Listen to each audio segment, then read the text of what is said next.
Hi అండి, welcome to విజయ గుంటూరు వంటలు. ఈరోజు నేను గోధుమ రవ్వ తీసుకున్నాను. గోధుమ రవ్వ ఒక కప్పు ఉప్మా చేయబోతున్నా. షుగర్ వాళ్ళకి, బీపీ వాళ్ళకి వెయిట్ తగ్గడానికి కూడా అన్నిటికీ ఉపయోగపడిద్ది. మంచిది అన్నమాట, హెల్త్కి కూడా మంచిది. ఒక కప్పు తీసుకున్నాను. స్టవ్ వెలిగించి బండి పెట్టాను. ఫస్ట్ ఆయిల్ వేద్దాం.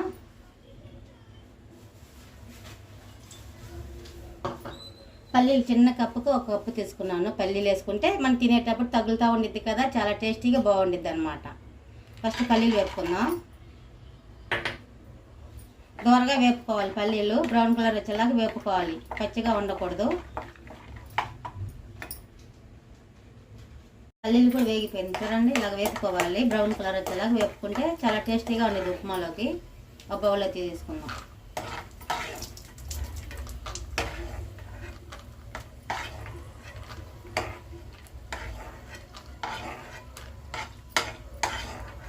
ఇది పక్కన పెట్టేసుకుని తాలింపు గింజలు వేసుకుందాం. ఇది పక్కన పెడదాం. తాలింపు గింజలు అన్నీ కలిసి ఉండిద్ది. ఆవాలు, జీలకర్ర, పచ్చెనపప్పు అదన్నీ కలిసి ఉండిద్ది అన్నమాట.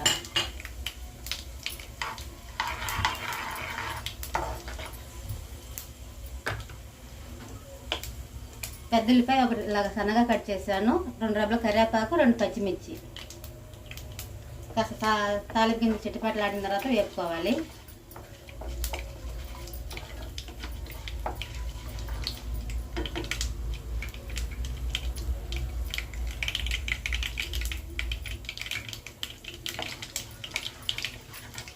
తాలింపు గింజలు చిట్టుపట్లాడింది కదా, ఇప్పుడు వేసేద్దాం. మొత్తం కలిపేసాను.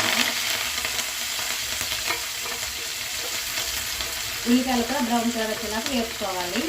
ఇది గోధుమ ఉప్మా కదా, అలాగే వేపుకుంటేనే టేస్టీగా ఉండేది.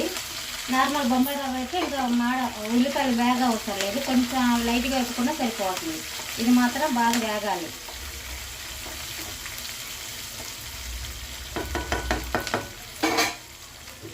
మూత పెట్టి మగ్గనిద్దాం. ఉల్లిపాయలు చూద్దాం మూతేసి. ఉల్లిపాయలు కూడా కాస్త మగ్గింది కదా, ఈ మాత్రం మగ్గితే సరిపోతుంది. మరి ఎక్కువ మాడ అవసరం లేదు. ఇప్పుడు ఎసురు పోసుకుందాం. ఏ కప్తో రవ్వ తీసుకున్నా 3 కప్పులు ఎసురు పోసుకోవాలి. దీనికి వస్తే ఎక్కువ పట్టిద్ది అన్నమాట ఎసురు.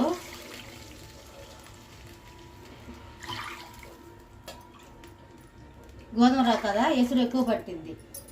వాటర్ అనేది ఎక్కువ తీసుకునేది. తగినంత కొద్దిగా రుచి తగ్గినట్టు ఉప్పు తక్కువ వేసుకోండి. గోధుమ రవ్వ కదా, తక్కువ వేసుకుంటేనే టేస్టీగా ఉంటుంది. మరి ఉప్పుగా ఉంటే బాగోదు. ఎసురు బాగా మరగాలి. మూత పెట్టి మరగనేద్దాం.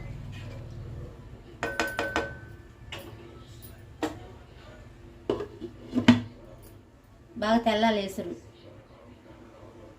ఎసురు కూడా మరుగుతుంది కదా, ఇప్పుడు వేసేద్దాం. రవ్వ అనేది వేసేద్దాం.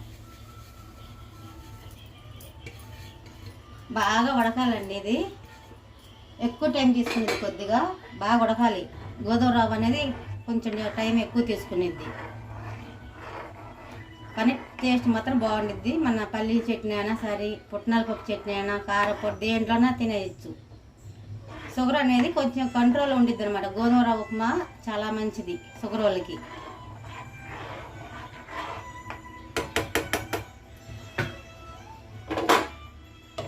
మూత పెట్టి ఒక 5 నిమిషాలు ఉడకనిద్దాం.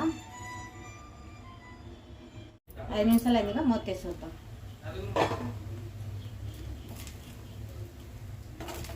మగ్గు వస్తుంది చూడు.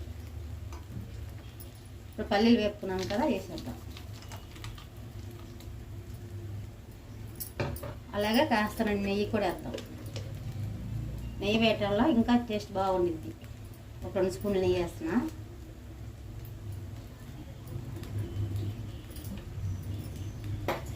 ఒకసారి కలుపుదాం. బాగా మగ్గాలన్నమాట. గోధుమ రవ్వ కదా, బాగా ఉడకాలి.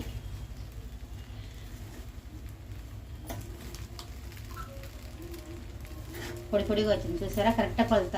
అది 1 కప్పు రవ్వకి 3 కప్పులు వాటర్ పోసుకోవాలి. బాగా మగ్గాలి. మరో ఒక 2 నిమిషాలు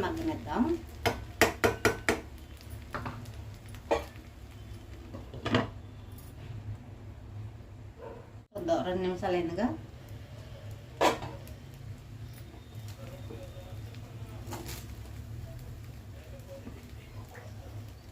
ఉప్మా అనేది బాగా మగ్గిందనమాట, మెత్తగా. స్టవ్ ఆఫ్ చేస్తున్నాను, ప్లేట్లో తీసుకున్నాను.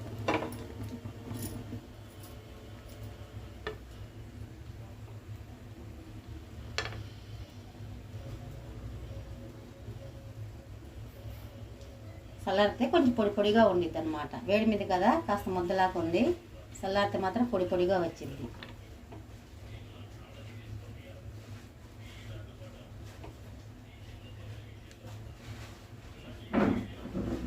షుగర్ వాళ్ళకి బీపీ వాళ్ళకి చాలా మంచిది.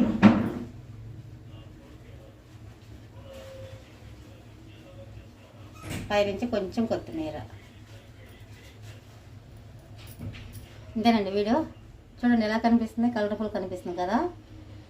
ఇంతే వీడియో. మా వీడియో కానీ నచ్చినట్లయితే లైక్ చేయండి, షేర్ చేయండి, సబ్స్క్రైబ్ చేయడం మాత్రం మర్చిపోకండి. మంచి మంచి వీడియోలు చేసి చూపిస్తే నచ్చితే మీ ఫ్రెండ్స్ కూడా షేర్ చేయండి. నెక్స్ట్ వీడియో కలుద్దాం. వేడి వేడి ఉప్మా మీద పంచదార వేసుకొని తింటే సూపర్గా ఉండిద్ది. మీరు కూడా కంపల్సరీ ట్రై చేయండి.